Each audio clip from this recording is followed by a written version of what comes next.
Imagine this. This is another reason they're having, and here's what will start to happen. Mark's going to start to talk about the fourth column, but here's what will start to happen. So you got the first 3 columns on the front page. I believe if you got 5 resentments toward Charlie, you should do 5 pages. 1 resentment per page. Give yourself space. You ever seen people you were working with try to cram like 10 resentments on 1 page and 10, the ego won't give them any room.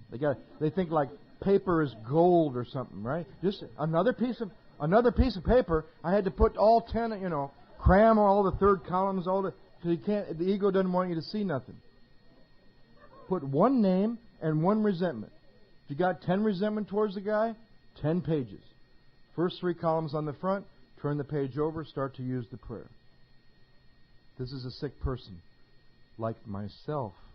I love when people quote that prayer like, this is a sick person somehow different than me, and they're automatically down there and you're up here. Remember, the book says, this is a sick person like myself. How can I show them a kindly and tolerant view? How would I treat a sick friend? How would I want to be treated? God save me from being angry. And you start to write. Now, the trap they asked us to watch out for was, when you start to see truth, be careful the ego doesn't go, so now I'll, and you'll just recreate a new third column and yourself in your own image. Example. And the egos don't, and the personalities don't get smashed. They just get up and change seats. Imagine the personalities that he had right over here. Okay, the sex kitten starts to write 4th column. I was like this, I was like this, I was like this, I was like this. The ego kicks in and she becomes a nun. She just changed seats, and the whore becomes a nun, the nun becomes a whore. The passive person goes take a class in assertiveness training. The Rambo becomes a little more passive, and all they do is get up and change seats if your ego starts to play. So now I'll just... Don't use the 4th column to recreate yourself in your own image. Let the truth be the truth. How do you know what God wants you to be? Romeo turns into a monk, right? Oh my God, I'm writing the 4th column. Boy, look at how pushy I've been. Look at what a mean son of a gun. So now I'll and it's you recreating yourself. And all you end up with is a new 3rd column, and all those personalities in the circle around that person do is get up and change seats.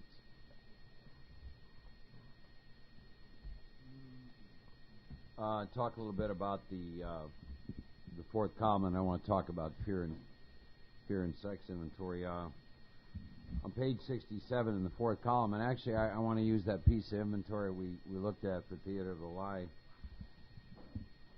But it talks about referring to our list again, putting out of our minds the wrongs others had done.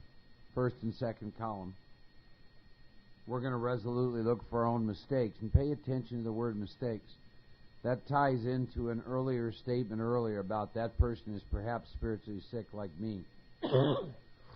See, if I'm asleep, dreaming I'm awake, going through life driven by 100 forms of fear, self-delusion, self-seeking, and self-pity, I'm going to make some mistakes, aren't I? The extent to which you are asleep to the fact that there is nothing but oneness is the extent to which you're going to make a lot of them. You're going to say and do things to other people because you have this sense of separation. You're going to take things personal because of your selfishness, etc., etc. It's the reason the big book uses the word mistakes. My experience is that the longer I've been sober and the more that I've done this work, the less mistakes I make. And I know that because there's a lot less amends that I need to make. That's why it uses the word mistakes. Remorse is spiritual pride. I make mistakes. Joe and I were laughing earlier when he left California. He made a couple mistakes, right? And someone said, well, what do you think about that? I said, I think it's fantastic. Heaven forbid the huckster made a mistake. My gosh. What a great thing. We try and share the mistakes that we make. Current stuff. I was going to listen to an inventory not long ago, and a gentleman had never read to me before, so I know what's going on there. The ego's afraid. What will he think? And I said to him, how long have you been sober now? And he said, well, about 13, 14 years. I said, well, let me put your ego at rest. Oh, how are you going to do that? And I said, I've made more mistakes from 14 years sobriety to almost 20 than you made in your first 13. I guarantee it. He goes, oh, good. That does make me feel better. You know. So it's about that issue of mistakes. Now, here's what you're going to look at in the fourth column. Where have I been selfish? What actions of mine have been selfish, dishonest, self-seeking, and frightened? Now, I want to go back to that Theater of Life piece of inventory, and I'm going to see if I can throw out some intuitive stuff. One of the ways in which I'm selfish is, not only am I selfish, but I'm dishonest, is I really think that other people's actions are about me. And because of my selfishness, how things need to look and how I want things to turn out, if you just sit and you took that piece of inventory that we looked at in which a gentleman had an affair, one of the ways you could look at selfishness is it's pretty selfish of me to interfere with how another individual wants to live and conduct their life. Dishonesty. That action had anything whatsoever to do with me. Self-seeking. I want loyalty, I want respect, and I want it at all costs, regardless of how I've treated them. Fear, how I'll look. That's just a few pieces. If that was my piece of inventory, because I've written inventory like that, there were a lot more. My experience is your third and fourth column better make the second column disappear. You hear what I said? Your third and fourth column better make the second column disappear, because all your troubles are of your own making. This is your inventory, not theirs. And if your third and fourth column are not making the second column disappear, you need somebody to help you find the truth. Remember earlier? Big Book says that you and I made decisions based on self, which later placed us in a position to be hurt. And it says we did that every time. You go back in the trail far enough, you're going to find where she made some decisions based on self, which later placed her in a position to be hurt. And so your second column begins to evaporate, or it turns and looks something like this. Based on my behavior, I left him no alternative. There's a shift. So that's what my experience is with that third and fourth column. They better make the second column disappear. You're never going to get free. You're still going to think it's about you. And then there's situations in which the second column is just the second column. The book says they're spiritually sick. Okay? So you're going to let go of that too, aren't you? Okay. And it talks about you're going to disregard the other person involved entirely. Where are we to blame? See, we always have a part. This inventory is ours, not the other man's. And then when we see our faults, we listed them. So I like to write out a very, very thorough fourth column. Then I like to take a look at the faults that were created behind that, or the harm, and that becomes essential relative to the ninth step that we're going to make. Does that make sense?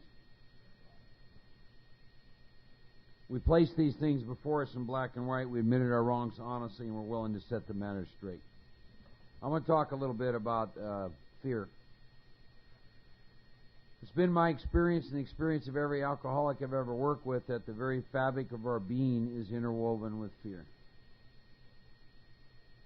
I think there's another term for that. It's called generalized anxiety disorder. All of us have it. Some of us are just diagnosed with it. But and you know, when I got sober, I didn't realize that. I didn't know the fabric of my being was interwoven with fear, because I drank to cover up all the fear. See, when you're going through life being driven by self-will, playing God, then you've had to rely on yourself. And if you were such a failure at doing that as I was, then how could you not be consumed with fear in every single area of your life? So I want to talk a little bit about the fear inventory. The book's going to use the word "it" a lot, but talks about this short word fear somehow touches every aspect of our life. Fear is an evil and corroding thread.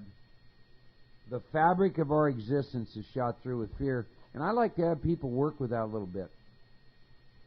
What does that mean to you experientially? The fabric of your existence is shot through with fear. And what I want them to get to experience is how every single area of their life, from their career to relationships to AA to sobriety to God, the very fabric of their being becomes interwoven with fear. Their agnosticism, the current agnosticism. Because if we don't identify the fear, then you're not going to be able to identify the areas in which you're trying to rely on self, saying you believe in God. It's a trap. You've got to be able to find out the areas in which you're into self-reliance. So you've got to start taking a look at this fabric of my existence being shot through with fear. Now pay attention to the next sentence. Fear will set in motions, trains of circumstances. Fear becomes a motivation for going into action. Remember, we go through life being driven by 100 forms of fear. Fear set in motion, trains of circumstances, which then brings us misfortune we feel we do not believe. A lot of times in the resentment inventory, you're going to see that fear is what set the ball rolling in terms of what you looked at. It says, but did not we ourselves set the ball rolling? Sometimes we think fear ought to be classed with stealing. Fear seems to cause more trouble. See? Give you an example how this can show up in one of my relationships was fear of being alone. So you meet someone. Now, I had a fairly clear idea because I ask a lot of questions. Just seems to be my nature. And I asked a lot of questions about this woman. This is several years ago. And I got a real clear picture. Single-spaced about one page. And every one of them was a red flag. But I liked her. And she was God's will. See? So to make a long story short, that started a relationship. Fear is what got it going, and fear is what brought it to its knees. See? I mean, I didn't know what was worse, the fear of being alone or the fear that she was going to stay. You follow me? So fear is set in motion, trains the circumstances which bring me misfortune that I feel that I do not deserve. We need to classify fear with stealing. It seems to cause more trouble. Joel will talk more about that. How many of you have ever stolen something? We all have. Did you make a conscious choice to steal something? If they're going to classify fear with stealing, is it possible that any time you and I are operating in fear, we in essence are making a conscious choice to operate in fear because we're relying on self? And you're once again going to see where your agnosticism is at play again. For you believers. Because 10 and 11 are about deciding out of fear. And if you can decide out of fear, then you have to see that you've decided into fear. That's how it's like stealing. Yep. So we're going to review these fears thoroughly, and we're going to put those fears on paper. Even though we have no resentment in connection with, and we're going to ask ourselves why we had fear. The book goes on to say we have fear because self-reliance failed us. I've written a lot of different fear inventories. Probably the fear inventory that, in some respects for me, in which I see the most goes like this. Boil the fears down. You know, you could make a list, and it could probably be 200 of them. You boil it down to about 8 or 10 of them. Got a fear of living, got a fear of dying. Got a fear of staying sober, got a fear of getting drunk. Got a fear of, being alone, got a fear of being with someone. I always do the opposite. Got a fear of failure, got a fear of success. You see what he's saying? If you end up with like 10 negative fears, being alone, in pain, drunk, and dead, take their exact opposites. See, I'll give you an example of how this plays out. How many people, other than me, in sobriety, have, with a lot of grace and power, really begin to build and reconstruct their life and then slowly trashed it? Okay. I'll tell you what my inventory showed me about that is I had more fear of success than I did of failure. And because I was asleep to that, as I would be moving toward that, because of that fear, I would slowly begin to take a series of actions I was asleep to ensure that I was down in my comfort zone, which is failure.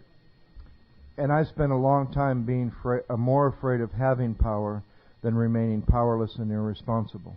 Because with power, I told this the other night, but I have some friends in San Francisco who started a group called Lopwads.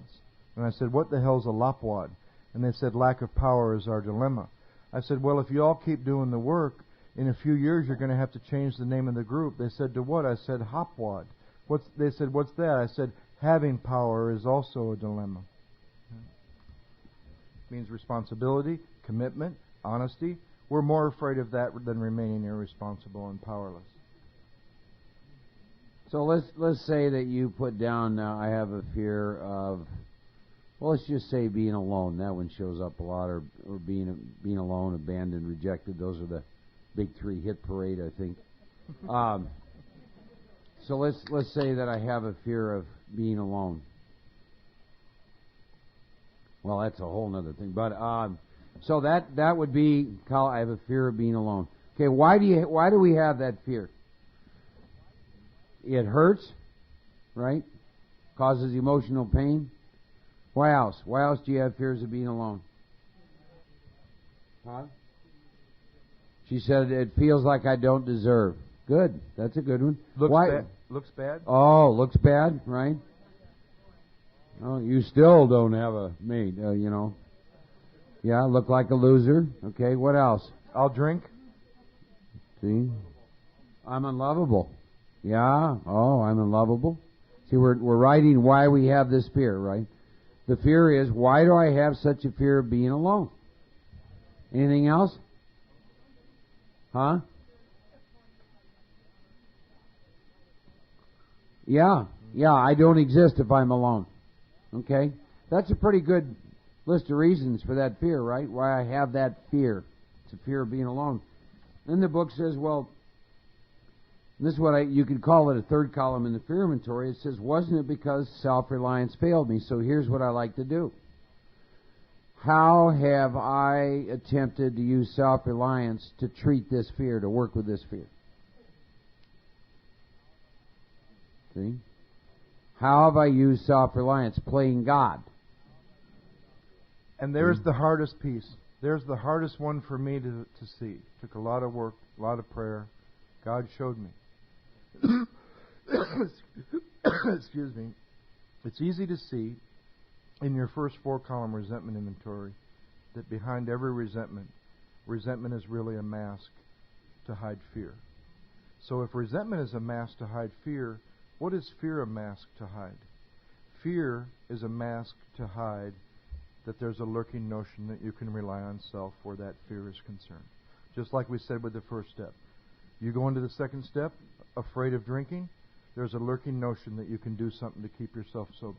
If there's fear, there's an underlying reservation that self-reliance can do something about the fear.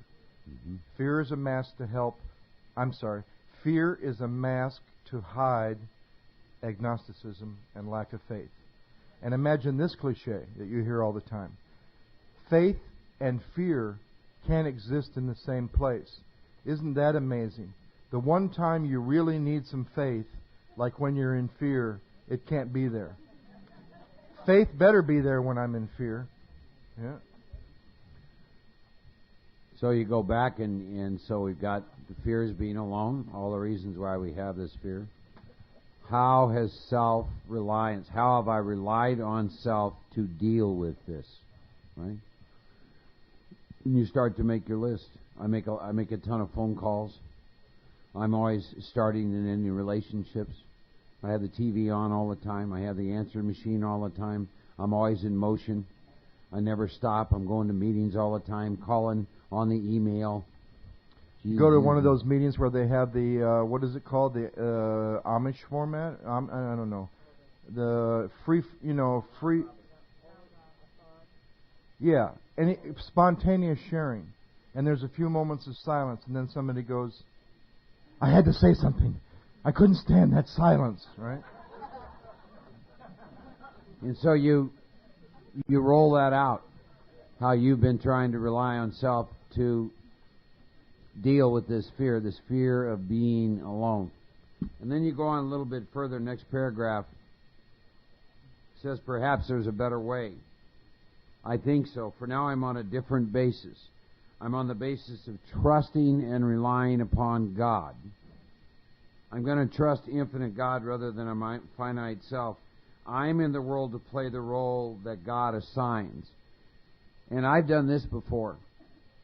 What role have I assigned myself in relationship to this fear? What role have I assigned myself? Because earlier on the book said, Mark, you got to quit playing God. So what role have I assigned myself? And the last thing I like to write out is, what would God have me be in relationship to this fear? So you might consider writing fear inventory in that fashion. Let's go on with a couple other things here. I'm in the world to play the role God assigns. Let's go back to theater of the lie.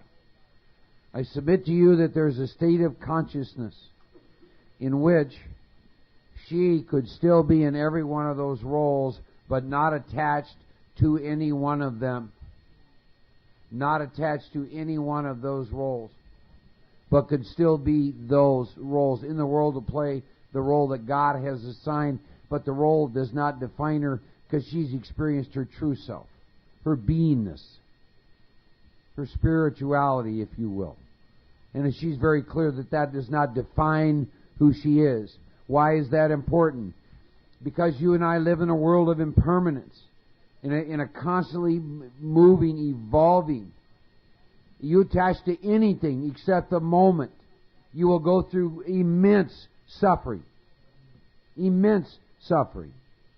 So you play the role that God has assigned for as long as it's assigned in the one-act play. I live in a world of impermanence. You attach to God and God only. In a moment's notice, every single thing you can be attached to will be taken away from you. If you think that defines who you are, see what it's going to do? We talked earlier about that. The woman who killed her. You can see this in the paper every day. You can see this stuff. These people that are some kind of role ends, and the experience is fighting for their life. It's a horrible way to live your life. It's a horrible way. Play the role that God has assigned. Don't attach to the role. Hell, when I drive out to the ranch, and I drive through that front security gate, and I got to put on that CEO hat, man, I'm in a one-act play, and I just have a ball. Mr. CEO, yeah, shit, let's go, baby. You know, do what you got to do, and then I'll go down, and I'm going to give some lecture on spirituality. Now we got this lecturer or teacher or some shit, I don't know what all you call it. So now I got another role, and you shift. See? You just shift into it. Because it's being done to you and through you. It's not you. You get done with that role, you know, and you drive out the gate and say goodbye to the lot man, to the CEO role, man. You're just driving, just being, see? And you get back home, and I go for a run. The jock, man, Jock's going to go for a little run. You got another little role. Yeah, shake it, move it, man. Go up the home group. Mr. AA going to walk in, a beginner's meeting, you know. Got some rap shit to say, you know, about the first step or something, you know. Cute little chickadee. Hi, how you do? I'm doing just fine. How you doing? You know, and you see, you just shift and move, man. You go home and you watch a little TV and spiritual, man. You're going to pray and meditate, you know. Yeah, zoom, home, you know. But you see how free it is? You follow me, you know? You know, you go through life a free man that way. See, and it can end. I've had it happen. I've had stuff end in a moment's notice, you know. The deal is you just, you know, I love the movie Heat. Robert De Niro, one of his mentors taught him something. Said, if you can't drop it in 30 seconds, he said, you better not have it in your life. You can't let go in 30 seconds. Man, I heard that. That's one of the most spiritual things I ever heard. He said, there's anything in your life you can't let go of in 30 seconds, he said, it'll kill you. Wow, isn't that the truth? So back to the fear thing. Be in the world to play the role that God has assigned, not the role that you've assigned. The role that God has assigned. Do it with lightness. Have fun with it, right? See? Talks about the extent that I do as I think it would have me rely on Him, I can match calamity with serenity. God bless you, go in peace. Can you imagine what would have happened if she had said that to him? God bless you, go in peace. Boom. Whole different deal. Early, and it goes on to talk about all men and women of faith have courage. Here's the definition: trust their God. A lot of people talking about God nowadays. And I don't know how many of them trust their God. Do you trust your God? Do you trust your God? Instead, I'm going to let God demonstrate through me what God can do. Hell, from the first one of these to Joe and I ever did to the last one, and I can assure you if this was he and I's last one, it wouldn't bother either one of us. God has demonstrated through us what God can do. You and I don't have any capacity to sit up here and have a clue what you all need. We don't have a clue. You follow me? You see what I'm talking about? God demonstrates through us what God can do. We're manifestations, just like you. We're agents. So you're made in the image, manifestations of. There's no, that false sense of separation goes away. And it gives you a tool when you're awake enough to know that you're experiencing fear. Remove the fear of God and direct my attention, God, to what you would have me be. That's all I got for now. Joe's got some more stuff here, and then we'll take a break. Couple things about the fourth column. If you find yourself in the fourth column and you start beating yourself up for what a rotten, terrible person you are, go back to the statement that's around the third step. You know where that statement is? Our troubles are basically of our own making. And stay on that until you see the positive side of the statement. Until you can go back to the fourth column with whatever one you were beating yourself up about and say, thank God my troubles with this situation were of my making. Thank you. Because if they were of her making or his making, they're going to have to do something for you to get free. They're going to have to come back, see the light, realize they were wrong, make amends. They're going to have to change. Sometimes you're writing about somebody who's dead, or at least you've killed them in your mind. They ain't coming back. They ain't going to... You wait for people in AA to make amends to you, you're going to have a long wait. I've been in Alcoholics Anonymous a long time. I can count on my hands and my toes how many AA members have ever made amends to me. You want to get free. Don't beat yourself up. The ego loves that. Don't beat yourself up in the fourth column. How many in this room have ever had the experience, you're in the fourth column, and something comes off the end of your pen that didn't come from your mind, and you never thought it before, right? I'm writing about my deepest resentment, the one that every therapist what do they call it nowadays? My core issue. Oh my God, help me. Was always the hatred I had for my father. I'm in the fourth column. Off the end of my pen comes, the resentment was, I resent my dad because when I was 10, he was 70. He wasn't doing this and showing up for that or teaching me this. Write the third column. I'm in the fourth column. I'm starting to get free. Fourth column's about getting free. Off the end of my pen comes, I knew better than God Almighty how he should have been, how old he should have been, and how he should have done it. Better than God. Wow. No therapist will ever help you see that. Right? How many in the room have done fourth column in the past where it was only a check mark? Check. Selfish. Check. Right? Here's how important the fourth column is. 5 steps. Everything you need for 5 steps comes from the fourth column being clear. What do I mean? Everything you need to be clear in your 5th step, 6, 7, 8, and to go to you to make amends. 5 steps come from the fourth column. That's how important the fourth column is. It's truth you can't get to on your own mind. It's truth that is not in your own mind some of the time. Right? The other thing is something that came to me in the last few years, my last couple inventories. Check this out. Stay in the fourth column until you can rewrite the first two and see that they were lies too. It's easy to see the third column lies. I'm not the greatest boyfriend in the world, and I'm also not a piece of shit, whether it was low self-esteem or high self-esteem. What I wanted was ridiculous. What I thought I needed was insane. How I thought you should see me was absolutely crazy. Okay? But I never saw always that the first two columns are also a lie. So here's an example. I got her name in the first column. And the second column is that she left me. Third column, Mark described. I'm the greatest boyfriend in the world. No one should see Mr. AA being left. I want her to stay no matter what I do. I need her to be okay. Friends don't leave friends. Sex relations, women don't leave men. Real men. Women don't leave real men. Men leave women, right? And nobody leaving me should affect I see the lies. I see through the lie. I see the lie. Turn the page over, I start writing. Where was I selfish? Where was I selfish? I did this, and I only cared about this, and this, and this. Put stuff you did, put stuff you didn't do. 3 kinds of dishonesty, outright lies. What's more dishonest? Me telling you an outright lie or me not telling you the truth? By omission. Just as dishonest. Self-delusion. There's the third kind of dishonesty. One of the biggest lies was, I thought I needed her to be okay.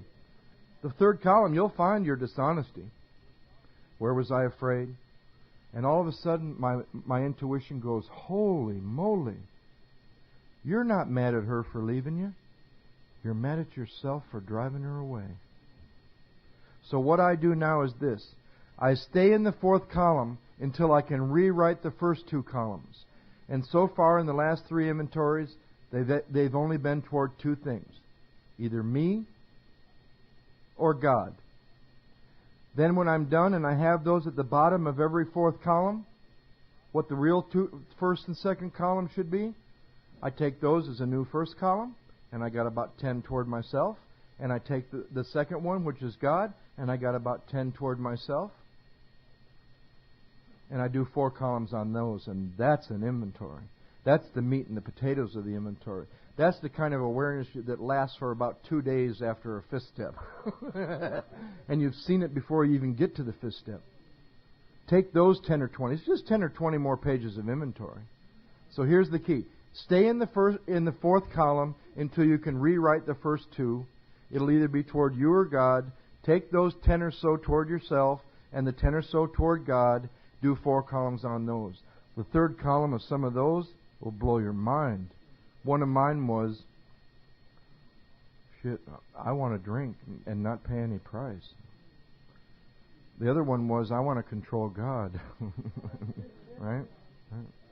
Through meditation and learning. The third and fourth column of those last 10, the rest of the inventory will help you with your amends. This inventory will be the root, because you brought every resentment down to what it was really about. And it wasn't about all 3 columns. The whole front page, column 1, 2, and 3, all lies. Even if the truth about the lies are true. Even if the son of a bitch really did do that. You got to see through it and see that it was a lie. Even if the truth about the lie is true. Powerful principle. You can see it. It's possible to see it. Inventory will show you. Inventory written this way is so powerful it can take what you absolutely think up to that moment is absolutely true. If you would have asked me during that inventory, after she left, if you would have asked me the day you saw me, I'm in the first 3 columns, who are you mad at? And why are you mad? I'm mad at her for leaving me. I will fight that to my death. And all of a sudden in the 4th column I saw, holy moly, it turned the lie into the truth and the truth into a lie. I'm mad at myself for driving her away. And I get free.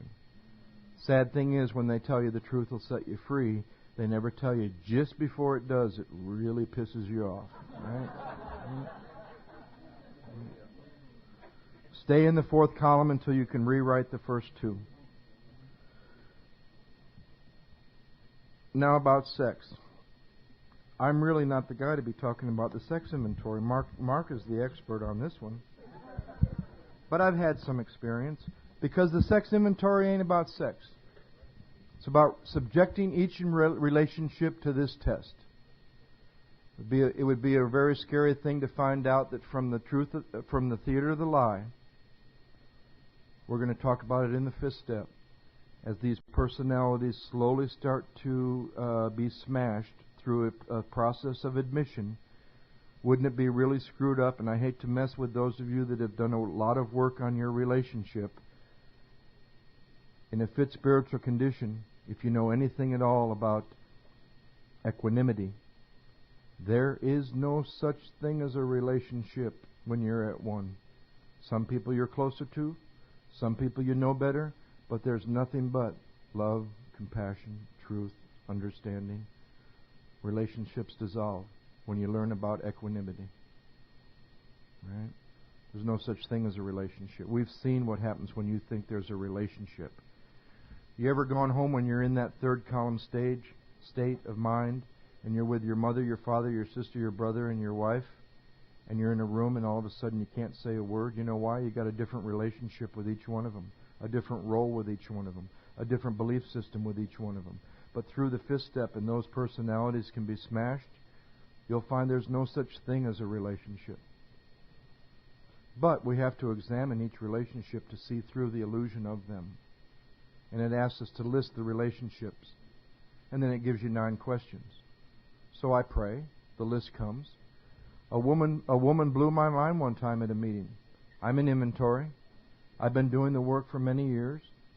She comes up to me and she says, "You're writing inventory?" I said, "Yep." She said, "Have you gotten to sex inventory yet?" I said, "No. I'm in the fear inventory." She said, "Let me ask you a question. What's the most important relationship in your life?" And I said, "God." She said, "Have you ever answered the 9 questions from the sex inventory about your relationship with God?" Try it. It'll fuck you up.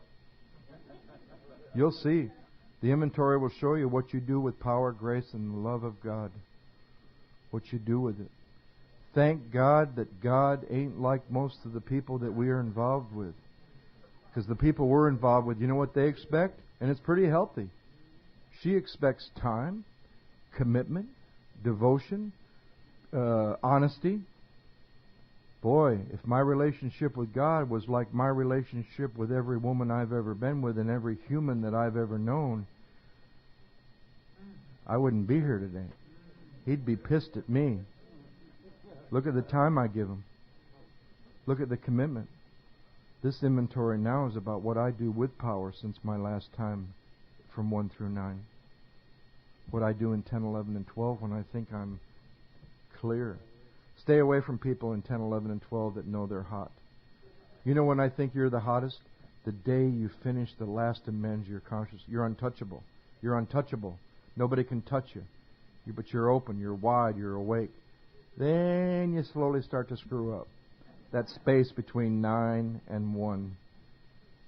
Yeah. Write inventory next time you're in inventory. Answer the 9 questions about what you think is the most important relationship in your life. Right?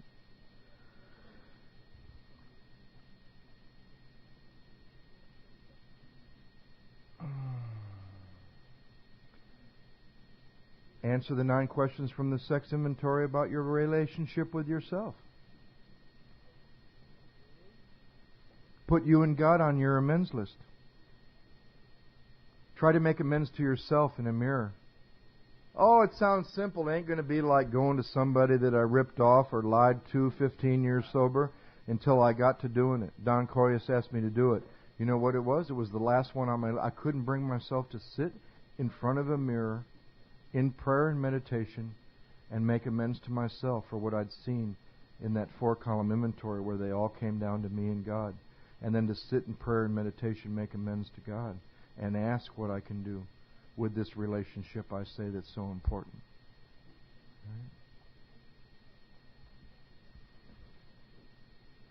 Right? Those that want to stay for questions, let's take a 15-minute break. Everybody else, I think they're going to start tonight at 7:30.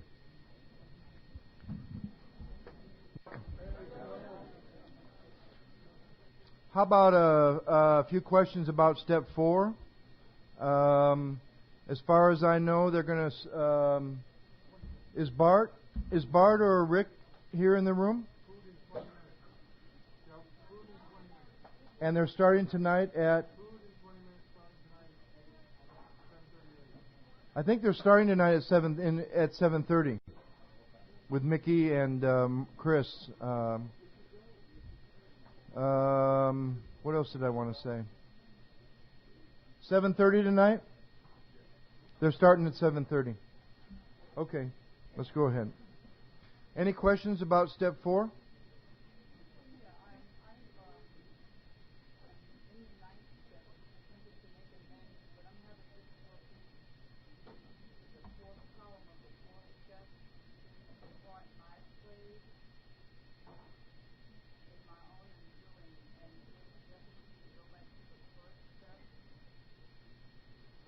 You're in the 9th step, but you're having trouble seeing the clarity in the 4th step, but you're asked to go back to the 1st step?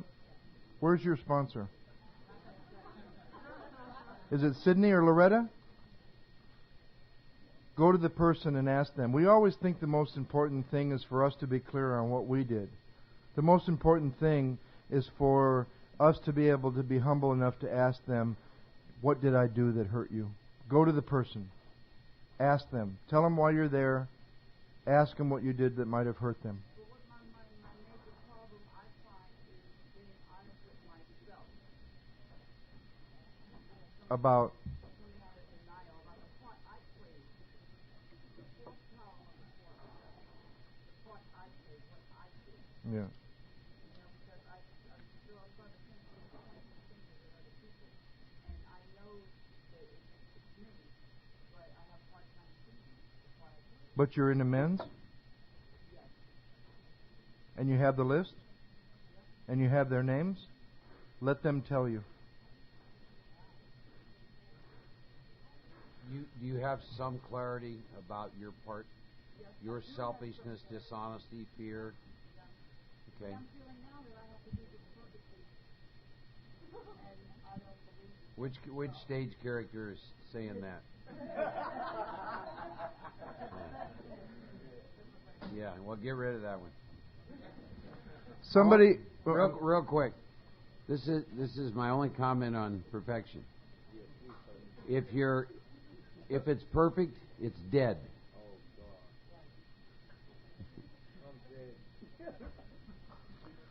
Two important things we forgot to mention about the sex inventory, and that is the 9 questions are on page 96. So if you turn to 96, we'll find the instructions for the sex inventory that our friend Matthew uses. I'm not kidding. Let's go to page 96 for the instructions for the sex inventory. And the instructions say, don't be discouraged if your prospect does not respond at once. Search out another alcoholic and try again. You're sure to find someone desperate enough to accept with eagerness what you have to offer. You'll find it a waste of time to keep chasing a man or woman who cannot or will not work with you. Actually, the sex instructions for that inventory, which is about relationships, is on page 69, which is also ironic. And the 9 questions are in the middle paragraph. And the 9 questions are, we reviewed our conduct over the years past. Make a list. Pray. Let the list come. Add God. Add yourself. The 9 questions are, where was I selfish? Where was I dishonest? Where was I inconsiderate? Who did I hurt? Other people around the relationship could have been hurt. I hurt her husband, her brother, mother. Where did you arouse jealousy? Where did you arouse suspicion? Where did you arouse bitterness? Where were you at fault? And what should you have done instead? Keep in mind it doesn't say what could you have done. You probably couldn't have done much better with what you had, but there's a lot you should have done. And question number 9, used as a guide, will help you form a sane and sound ideal for the future. The sex ideal is very important. And it's interesting to me that it's the only part of the inventory that my sponsor ever warned me about not to do unless I wanted to see that area of my life change. But it's a chosen ideal. You ask God to help mold it, and it tells you what will happen if you don't live up to it.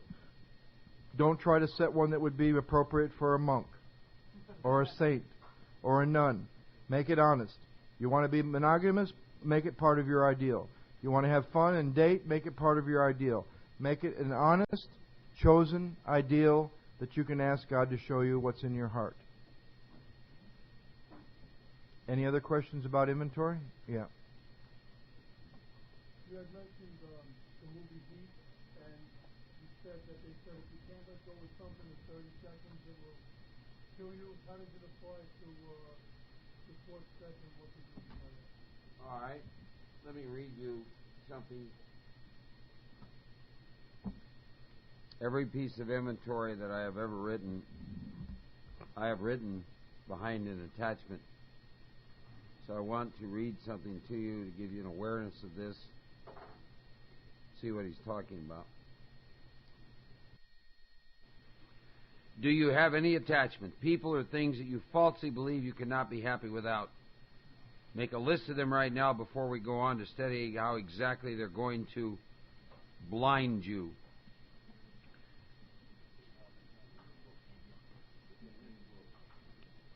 And I'll talk more about that, but in essence what he was saying is anything you're attached to outside of God in the present moment will lead to great suffering. That's the easiest way to say it.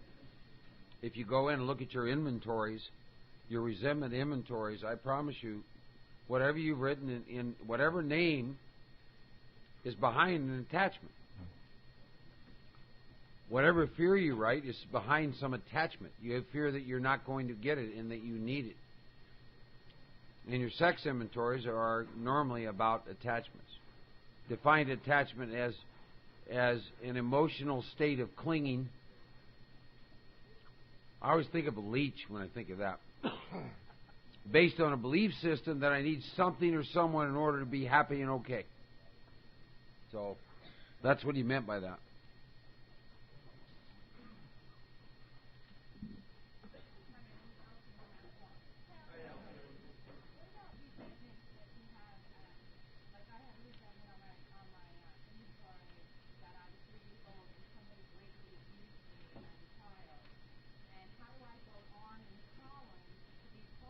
That's great. I understand. Every time Mark and I have ever done this and we start to talk about the fourth column as far as getting free, someone always asks the great question. How does a 3-year-old, 4-year-old, 5-year-old, totally innocent, pure child see her or his part in some abusive situation? You don't. But you look at what you did with it for the next 20 or 30 years that was selfish, dishonest, self-seeking, rooted in fear, and how it filtered into every relationship you ever had. And you get free. And what you're doing with it right now. And the payoff, perhaps. I've been writing inventory for 20 years on a regular basis, and I've never found a resentment where I didn't see my part, either something I did before the resentment, during the resentment, or after the resentment.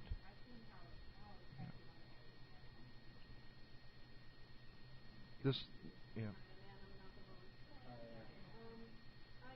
a 3-year-old and a 5-year-old, and when I did my fourth column on that, I realized when I set aside whatever my parents or thought my parents did or did not did or whatever, just making what they did irrelevant, I did find that, when I missed 2 years, I got punished. I wasn't doing what they asked me to do. Mm-hmm. So I really did have a role, just because they hit me and that was wrong doesn't mean I didn't do something.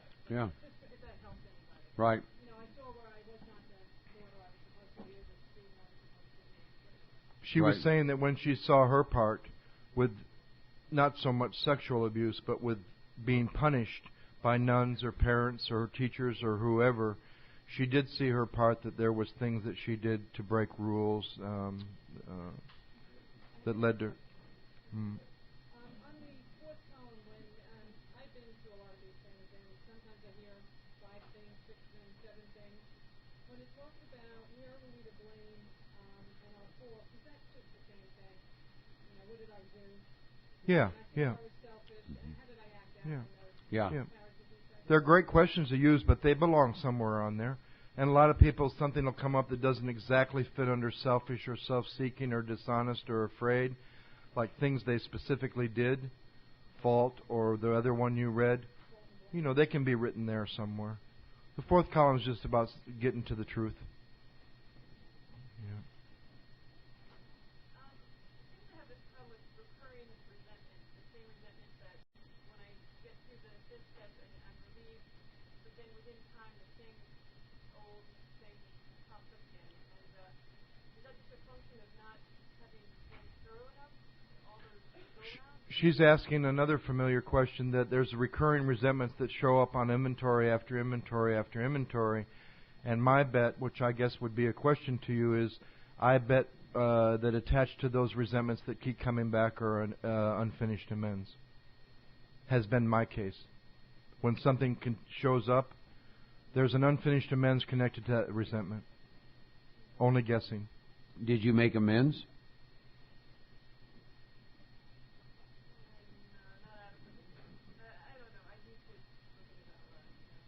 No. Actually, the answer is no, I didn't. Well, sort of, kind of, maybe. How about this one? Have you ever heard this? The only one I owe amends to, the only one I ever hurt was myself. Or how about this one?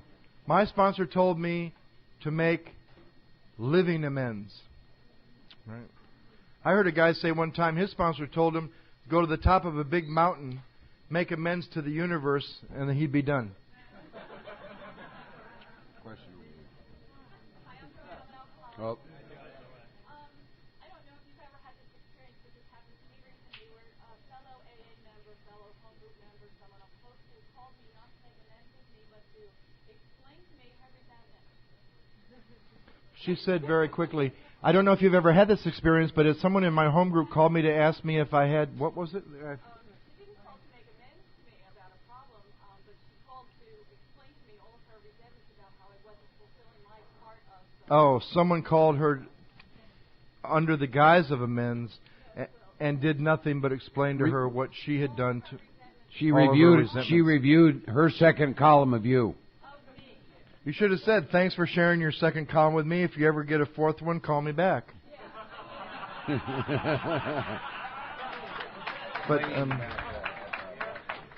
But a lot of I've heard a lot of therapists and probably sponsors that tell people, go back to the people that that you were resentful toward and tell them what they did to hurt you.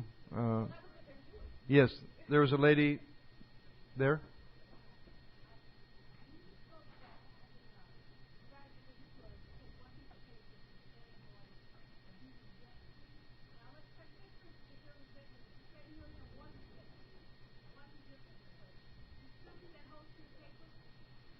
She's asking if you get to a name on your list and there's just one resentment, do you use a whole sheet of paper? They're not they're not tablets of gold. Use the whole page and write on that one resentment. Yeah. Joe Blow ripped me off for $500. Third column. Turn the page over. Fourth column.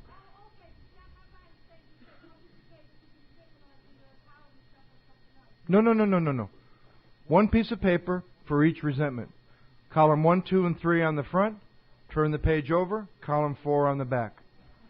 And stay on the back page until the whole front page is bullshit.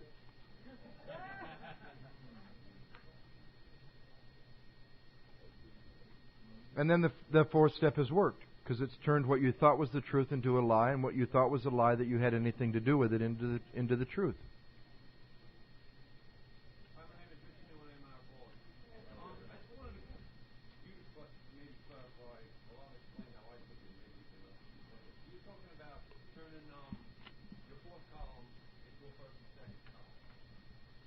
No, talking about the... And making the second evaporate. Right, making the second evaporate. I understand that, but you should basically that similar to what Mark was talking about, still on the fear that all your resentments is still down to either God or yourself.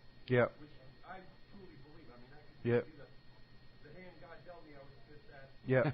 Or I wasn't able to play God. Yep. What's the question? Well, that's, I kind of really, is that what you meant? Is that what you Yes. He was saying, in using the principle of staying in the fourth column until you see the first two columns are a lie, that's been his experience, that he's either mad at God for not letting him be God or mad at himself for not becoming God. Yeah. And that is similar to distilling down the fears, where it ends up with two basic ones.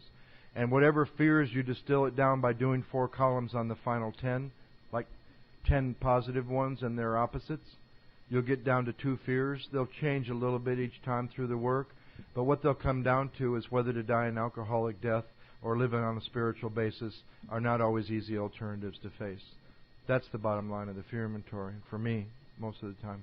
Yeah.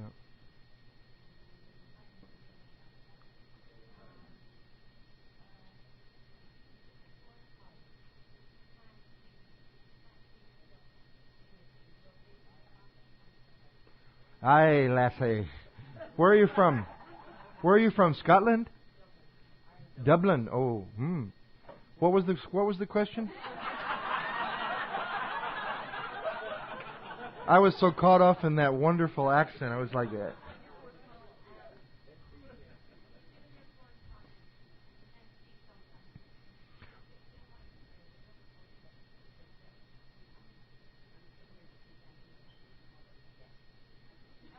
Yeah. Is this with one specific resentment or the whole?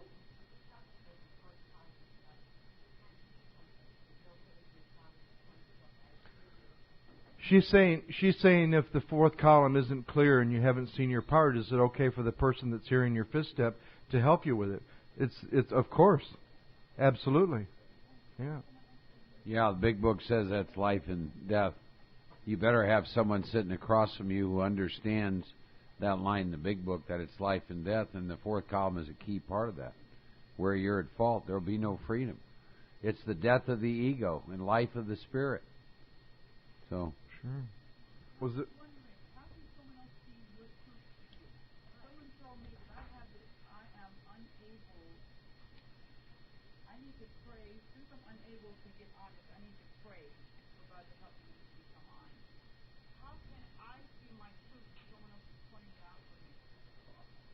Because they know themselves. If it's true for me, it's true for you. There's only one. If I have special truth and you have special truth.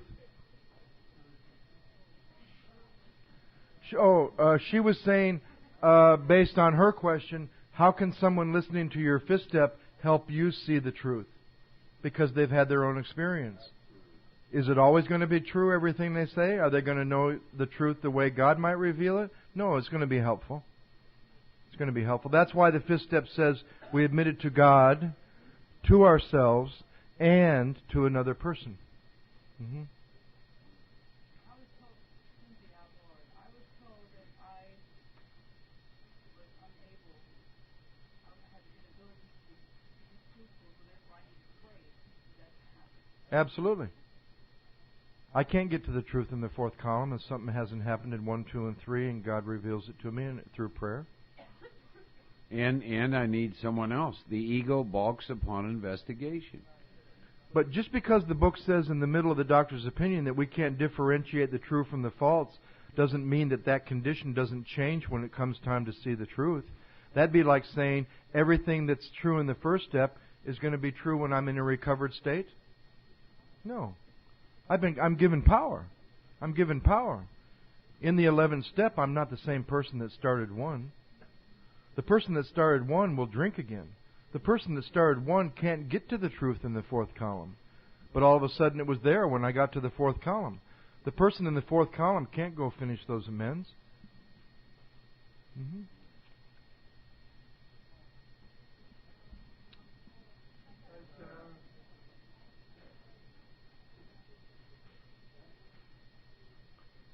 Someone's going to have to interpret that question that can hear her.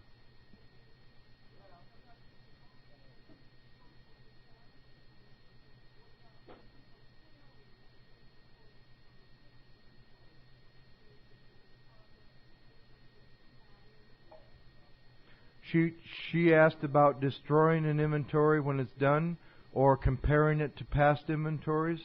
I had a friend one time who died recently, and when I met him in my first meeting of Alcoholics Anonymous, 5 years later, I became his sponsor. And when I became his sponsor, he showed me a pile of old inventories that he kept in the house. And I said, go through them and see if there's any names that might help you with a new 8-step list, and get rid of those old inventories you're holding on to. Give them to God. But the other extreme is, a lot of sponsors will say, burn your inventory before you've gotten what you need out of it as far as an 8-step list. I say, get everything you need out of it to fill out your cards, which we're going to talk about tomorrow, to be clear on your amends, and symbolically, in a way that's meaningful to you, give it to God. Get rid of it. Yeah. We've only got a couple minutes left.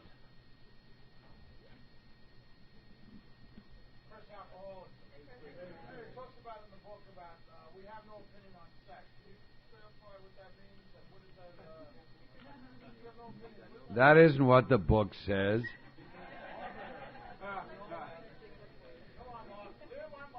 The big book says we're not the arbiter of anyone's sex conduct. That's followed by we all need an overhauling. We avoid, what does it say? We avoid advice. Yeah, hysterical thinking or advice. We let God be the final judge. Counsel with others can be important, but use God. That gives you the freedom to take it anywhere you want to take it. Huh? What'd you say? I said that gives him the freedom to take it anywhere he wants to take it. But it is pretty clear what will happen if your sex conduct continues to hurt other people. And it's also clear of what will happen if you're honest and you've learned your lessons. It actually says, and it shocked me, that God could take me to better things in that area. Yeah. But pimping in Alcoholics Anonymous, yeah. I'm just joking.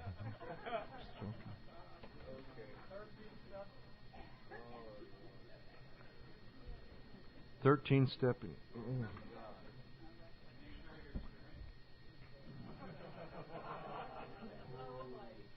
I set an ideal when I first started getting asked to speak. I was 3 years sober, and my sponsor had me speak at the International in Montreal. It was the first time I spoke outside of Colorado. I made a commitment to myself. He didn't ask me to. I told him my commitment that I would never use this as a way to get laid. And I never got laid at an AA convention. But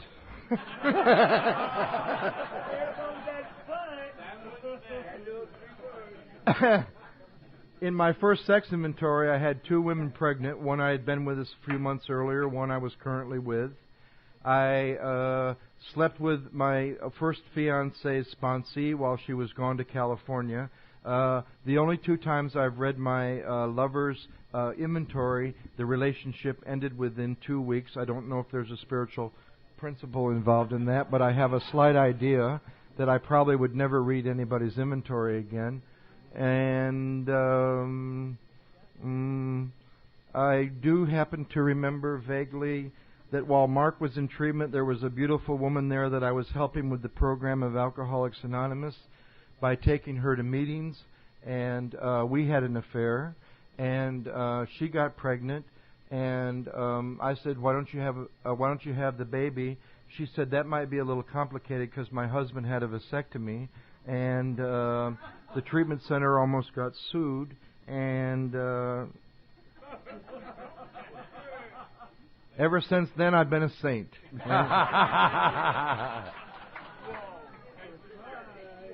I would say that those kind of behaviors did lower the expectations in my sane and sound ideal for the future when I allowed myself to be human. Oh, God. Glenn, we're out of time. We'll share on that issue tomorrow. We are out of time. 9 o'clock. 9 o'clock tomorrow morning. I want to thank Mickey again for sharing and making us laugh today. Laughter's good. We need a lot of laughter. That's the reason that we asked Mickey to come this weekend, because we knew we were going to get serious and then we needed to laugh and enjoy ourselves. And we also asked Chris to come, and as a surprise, we discussed it with him over the weekend, and he agreed. He doesn't say no, and he agreed. I just want to. I had like a preconceived notion for years of Texans. I hated Texans. Chris, I never told you this, but to me, I thought Texans could just like say "fuck you" really kind, and you didn't even know they were saying it. And when I met Chris was the only person I ever became friends with or really got to know, a Texan, and that's not what he does. He tells you the truth. Nice. He talks to you the way it is. He doesn't hide nothing. And he spoke for us last year at Fellowship of the Spirit, and he got a lot of friends, from what I understand, out of it. Me and him became friends. We trade emails and talk once in a while. And he gets to call me back and talk to 4 crackheads instead, and looking for me because he got the wrong number. Anyway, I came to a conclusion this morning when we came back. There was quite a few hundred people here last night, and this morning I noticed a lot of them were gone. And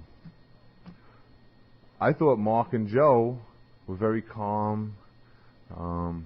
They weren't yelling and screaming. They were just calmly telling the truth. And a lot of people didn't want to hear it and left.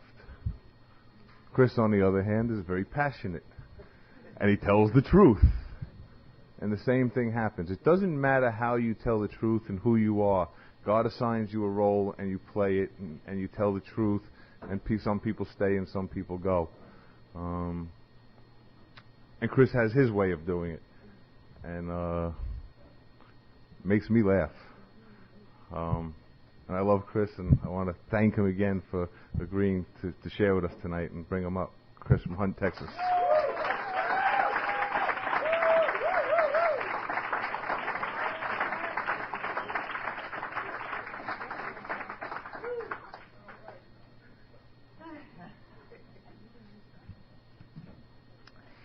Can you hear me all right? Oh, yeah. This is so good.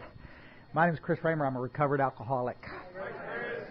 And I am honored to be here, guys. I got to tell you because this was an afterthought, me coming up here and doing this, and I'm not going to keep you very long.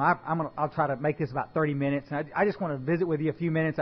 I got a chance to meet so many of you last year, and I absolutely I'm like Bart. I never knew anybody from New York, for heaven's sakes. And it's like I mean, you think y'all got preconceived ideas what Texans are, buddy. I mean, you guys from New York have been taking bad rap for years, and it's like, I was up here last year and was just absolutely blown away with your hospitality, and I was a consummate tourist, if that's, you look at the Empire State Building and start crying. I mean, what's this shit? I mean, it's like stuff you've grown up with as a school kid, and then all of a sudden you get to see it in person, and then there was the towers and stuff, and what a year y'all have had, and I'm just going to take a few minutes with you. I just want to visit with you for 30 minutes or so and talk about some stuff. I came up Thursday night and talked at my buddy's Mike's group in New Jersey on Thursday night, and got to follow Joe Hawk, eloquent speaker as he is, from India and California, and what a guy. And then I get to come up here and follow Mickey Bush. I mean, what is this? My turn in the barrel this weekend? I got to come up here one time just do just me, and then I don't have to compare. But I got to say this: it's a hoot, because I've shared the podium with Mickey a bunch, and a few years ago, some of y'all that have heard some of my tapes and stuff, I do a lot of talking, Cocaine Anonymous also, and I guess it was 2000, the World Conference. I got to speak, and buddy, there was 3,000 people out there in that audience. There was 2,000 in the ballroom and 1,000 under a tent outside, and 500 people during my talk got up and left en masse and pissed off because they didn't like what I was saying from the podium. And it wasn't that they didn't like what I was saying. I think they didn't like the tone I was using. And I think the fact that I called them couch broke sons of bitches had something to do with...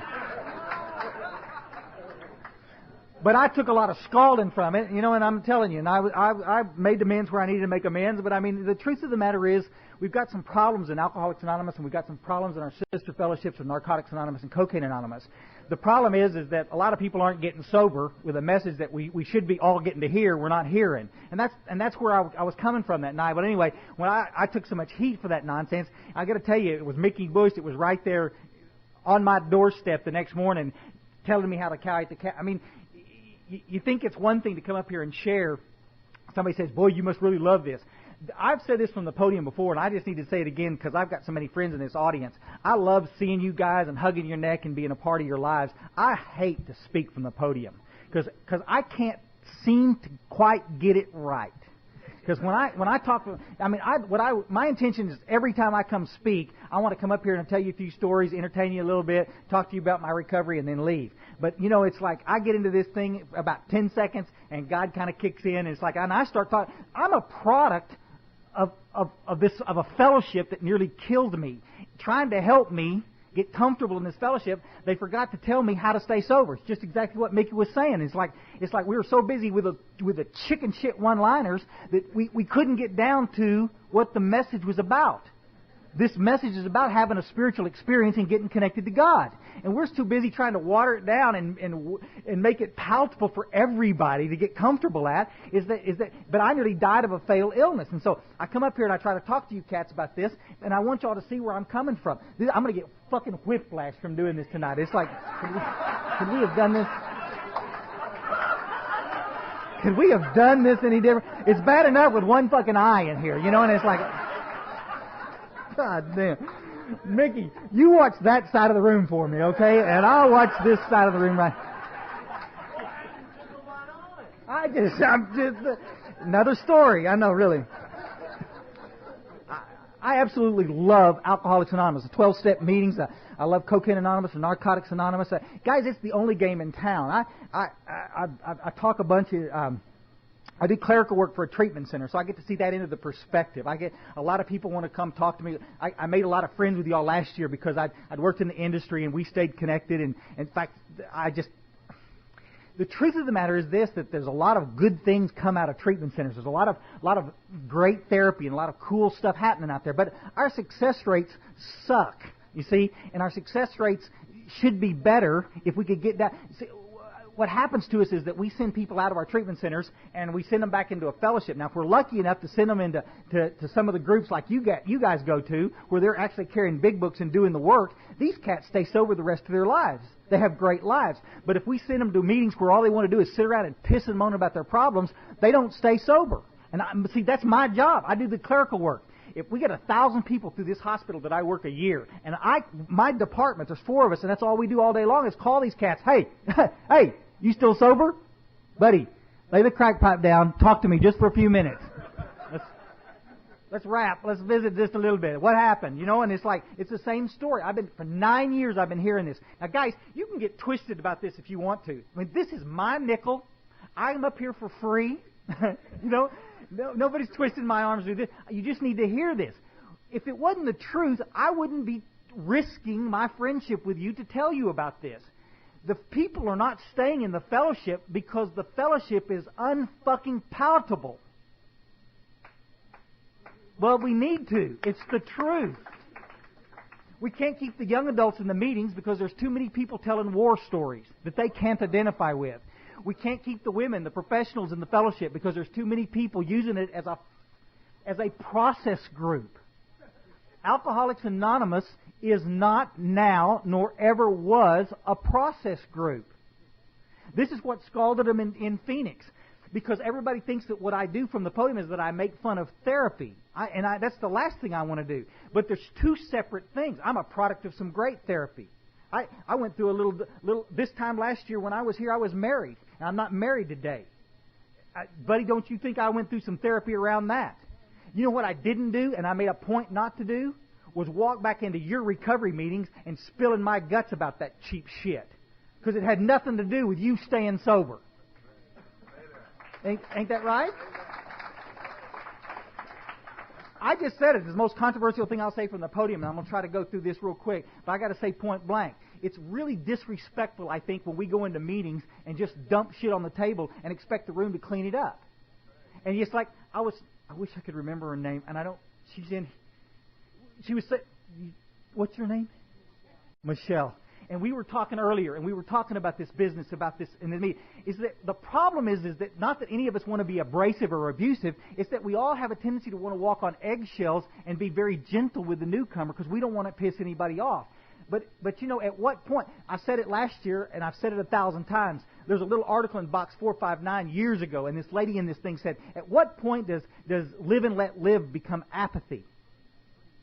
I'm so concerned about hurting your feelings that I'm just going to shut up and let you ruin the whole meeting for everybody talking about your horse shit. See? I'm an alcoholic, folks. I'm just like Mickey and Mark and the cats and so many of y'all I know in this room. I'm an alcoholic and possibly have some problems with cocaine. I don't know. I just know I bankrupted 2 businesses around the cocaine, but I don't know if that had anything to do with me having a problem with it or not. But I'm doing this because I'm an alcoholic and a drug addict. Now, folks, and here's the key piece, and I think so many people don't understand. I think Joe and Mark have done a great job this weekend trying to explain this to you cats. Alcoholism and drug addiction is not causal. Can y'all get your little hands around that?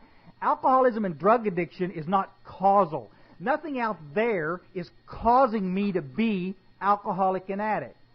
If that is, then what I need to do is do like we do in treatment a lot of times, is treat that problem, and then you can get the fuck out of here and go have a great life. See? Please, by all means, and don't let the door hit you on the butt on the way out. Because if you don't need to be here, we don't want you here. Alcoholics Anonymous is for alcoholics or people who suffer from a disease called alcoholism. You know, I don't know why this scalds people. I don't know why this offends some cat. Everybody in the place is welcome in my meeting. Y'all understand that? If you think you've got a problem, you come to my meeting. But I'm going to tell the newcomer in here, please, just like I do every time I speak from the podium, you better be real careful who you're listening to in these meetings. Because if you happen to be listening to some little disco drunk out there, I can promise you, some little cat that's going through a little bad spell, and he's drinking a little bit too much, you know, and he's in the meeting, he's the one that gravitates to the little chicken shit one-liners. Because his life don't depend on working with others. His life doesn't depend on nothing except coming to a few meetings and everything's going to be okay. And they get through the little rough patch and everything's fine. And I've been sober 15 years thanks to the grace of God and the fellowship of this program. Everything's wonderful. But I ain't ever done one of them goddamn 4 steps. And the little guy in the back goes, check. You think he doesn't? The little guy in the back doesn't know any difference. You see, it's just like Mark was talking about today. This fellowship is absolutely chock full of hard drinkers and hard druggers. And that's why, this is why one of the nice ladies this morning that was questioning this thing about choice, we sat back there and said, boys, this lady got encouraged asking that question. And you see, that's what treatment centers are supposed to do, is try to explain to the newcomers, explain to the patient that's in there what the truth is. But I got to tell you, I work for a treatment center right now, and there's a lot of people that work there as employees that don't understand that fine line. They believe that what happens is, as long as I've got alcohol, here's alcohol, and I put it in my body, and I lose control, and I drink too goddamn much. No kidding. Got that. Everybody understands that. But this thing about choice, folks, is just absolutely unbelievable. When I don't have any alcohol or drugs in my body, why is it that I keep going back to it? You see, I drink, the book says, for the effect produced by the chemical. Ain't that right? I don't drink for the taste. I don't drink for the, we're laughing about it. We go into crack house. Well, I just like the ambience of the place. You know, something about those mattresses just tossed around willy-nilly. It just feels so right, you know, and I just like, wait, what the fuck? No, I've said it a million times from the podium. Listen, guys, I like Coca-Cola too, but I've never sat down and drank a 12-pack of Coca-Cola. Never, not once. I drink beer because I like the way it makes me feel. I don't like the way it tastes necessarily, especially when it's hot, you know, but I don't care. Come on, guys. How many of you guys ever, at the end of a party, ran out of beer and took a bunch of beer and poured it through a pair of pantyhose and got it in a deal like this and poured it in there? Come on. I want to show of hands of people that have done that. Unbelievable. I've done it. And listen, if the pantyhose are just the... Never mind. I'm sorry. We're not drinking for the taste. How many cigarette butts do you think got put out in that cup? It doesn't make any damn bit of difference. You drink it, it'll still get you loaded. You follow me? I'm drinking because I like the way it makes me feel. Once that stuff hits my system, I don't give a rat's butt. Okay, now then, when alcohol and drugs work, guys, we would laugh about this. I wish I had a little marker so we could mark it. We hit this little target. It's like I had this combination early on: a bottle of Boone's Farm apple wine, a quart of beer, and a little cocaine, and I'll get to a place. You can't touch me. I'll get to what we were talking about today. Buddy, I can dance with that. You know what I'm saying? And I can't dance for shit. But you get the Boone's Farm, a quart of beer, okay. And then we get to this place, guys, as this progresses, this disease, where this stuff stops working. And now I'm going to jockey a little bit. Now I've got to add a Quaalude to it. Now I've got to add a little more cocaine to it. Now I've got a little. But here's the deal. When alcohol and drugs work, guys, it works great, and it treats that spiritual malady, and it makes us okay. And what so many people out there don't understand, because we're not doing a very damn good job explaining it in our meetings, is, you hear me? What we're not explaining to the newcomer is, we're not doing this about partying down. There was a point we were all partying, having a good time, Mick. And then there came a time when, God damn it, I'm just drinking to... All I want to do is get enough courage to go buy some bologna so I don't starve to death. Y'all understand that? I'd like to go to the laundromat, wash my clothes. I'm so uncomfortable in my own skin, I can't stand it, so I pick up a six-pack. Can y'all get down with that? I mean, the nice little housewife, she didn't open the wine cooler while she's fixing the kids' cereal because she was thirsty or wanted to just put a new bent on the morning. She's just trying to keep things level so she can take care of her babies the best way she knows how. Alcohol, you see, is the solution to an alcoholic. The drugs are a solution to a drug addict. It's not the problem. And when the shit's working, it ain't the problem. It's great. And then the stuff stops working, and we begin, because of the phenomenon of craving, lose control, and we end up drinking a little bit more. If I could drink a quart of beer and a quart of Boone's Farm deal and get the same results every time, then that's what I would do. But why is it that I would drink it and then end up drinking just a little bit too much? And then, can y'all get down with this? And sometimes it was like I'm right at the right spot, and then the girl's over there, and I'm fixing to go do it, and it's like, ticket, make patch, crate, everything's cool like this. And be walking over there because I'm going to make a little, y'all know what I'm talking about. I'm fixing to go make a little time, and we're going to go make a little smoochy, and everything's okay. And I'm walking over there, and from the time it takes me to get back to my sister back there, it's like I've overshot the mark just a bit. And I get up there like this, and I'm going, holy shit, and I'm slurring my words a little bit. Patch is a little crooked, and I'm looking a little stupid, and I ain't going to get nothing tonight. You follow what I'm saying? And I said, God damn, Chris, you just overshot the mark. Just don't drink so much next time. Because, it got away. I'm in this, what we call the uncool zone at that point. I'm not enjoying being sick. I'm not enjoying looking like an idiot. I didn't intend to get like that, but I got like that. And I'm never going to do it again. Because tomorrow night when I try this again, I'm just going to drink a couple of beers and everything's okay. And by God, I do it again and again and again. And then I get to that place where I go to the outer edge of this target, and I'm in the real, it's the cool zone in the middle, and then it's the uncool zone here, and it's the real unfucking cool zone out here, And this is where, we're just off the pay, and we're out here. This is where you get DWIs and fights with a girlfriend, and you get your ass canned, and you pass out asleep in the toll booth, just. The guy's knocking on the goddamn window, and it's like, I just taking a little nap, It's like, guys, that's not cool. That's not cool. That's not cool. And the shit's got out of hand, and now you want to stop. How many of you guys ever did it? How many of you guys ever made a commitment? I'm going to stop. I've done it, and everybody in the place. I hear them at the hospital where I work all the time. Well, you just didn't want it bad enough. Let me tell you something. What Mickey said was the truth. I reached a point when life, as I understood it, was unacceptable. And I, by God, wanted to stop. I couldn't. Let me tell you, and this is the can of worms I want to open up. I got 20 more minutes with you. This is a can of worms I want to open up. I'll try to open it and close it in 20 minutes. No, really. I'll do it. How much money you got on you? I'll do it, by God. All right. No, but here. And so here's what happened. I want to quit, but can't, and so I start going to therapy and treatment and detox it. Y'all follow what I'm saying? And I start getting involved in a lot of this business, and every single therapist I was ever at, and every treatment center I was ever associated with, and every counselor I sat across from, and every doctor I did, said one thing to me: Chris Raymer, you know what your problem is? You're suffering from, I can't be said, low self-esteem. And that's why you drink. I got counselors in the treatment center that I work right now killing alcoholics with positive affirmations. If there's a counselor in here and you're offended by that, come up after this meeting and let me make a personal apology to you. I'm just here to say point blank right now, if you think for a second you're helping me with my alcoholism and drug addiction by telling me to stand in front of a mirror and lie to myself, you are full of shit as the next person.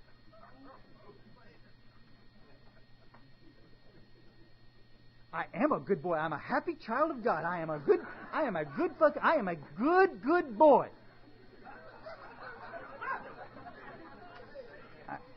Come on, that's just it.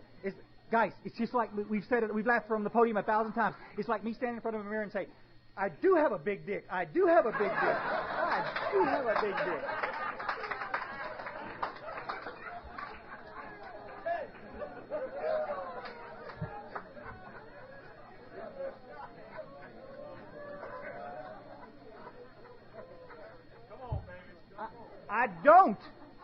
I don't, and it's not gonna change a damn thing. It's nuts. But yeah, we're gonna listen here. There was a great article written by this lady, Lauren Slater, and I hope I meet her. She's from New York. This was a fascinating article. I can get any of you guys want. You got my number, and I'll send you a copy of this article because I'll give it to Bill, and he can send it to everybody on God's creation. Even people that don't want it will get it. I can promise you that. But here's what we've got: this in this treatment industry, in this field. Now, I'm a part of the treatment industry, so I'm going to tell you. I'll talk about it. I'll take their inventory. Guys, if they were doing such a great job, we were talking about the other night, why are they closing down every day? In 1993, there was over 600 closed down in 1 year. Why? Because they're not working. Because we're treating it like it's a cause and effect. You're drinking because you got a bad marriage. Get the marriage straightened out and everything will be okay. But that's not the truth, is it? Because, guys, we do it all the time. How many of you guys drank and drug when you was in a great marriage? How many when you was in a shitty marriage?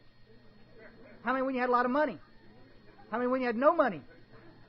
We do it all the time. It doesn't make any difference.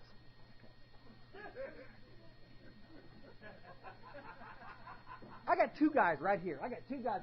They're standing right here, right? And one of them is a millionaire, and he's got a good-looking girlfriend, and he's just handsome. And this ugly slob right here ain't got a pot to piss in, and he's got nothing going for him, and he's basically a loser. But they both got diarrhea.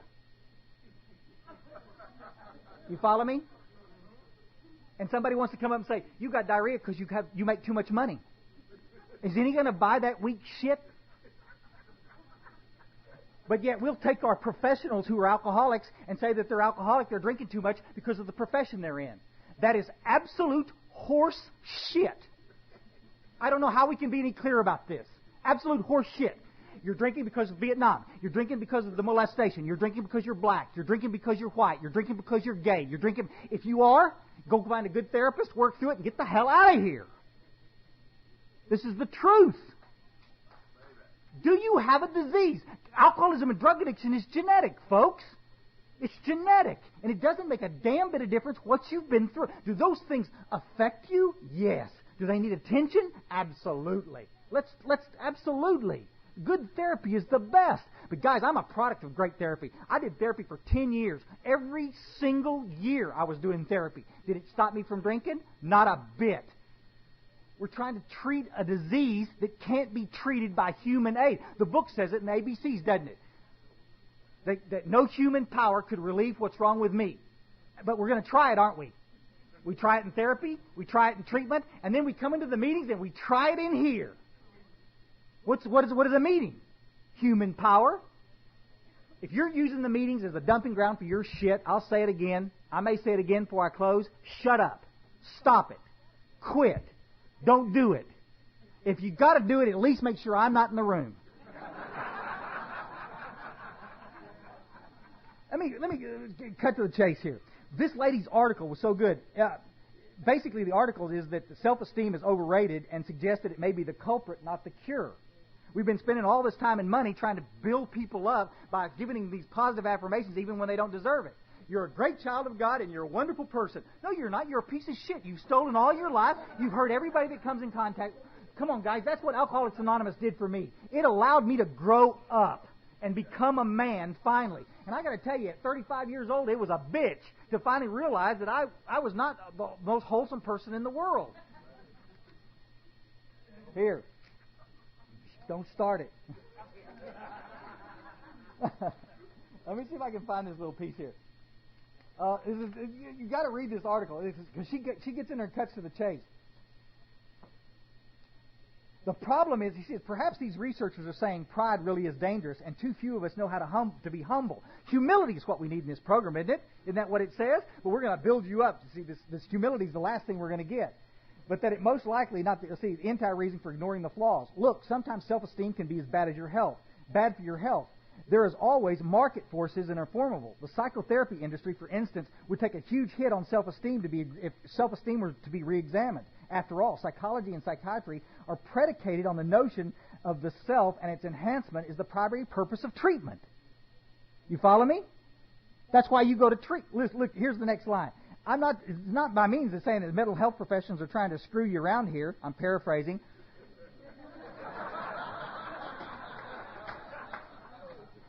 But it's saying really, who could come to treatment to be taken down a notch? How would we get our clients to pay for it if not be insulted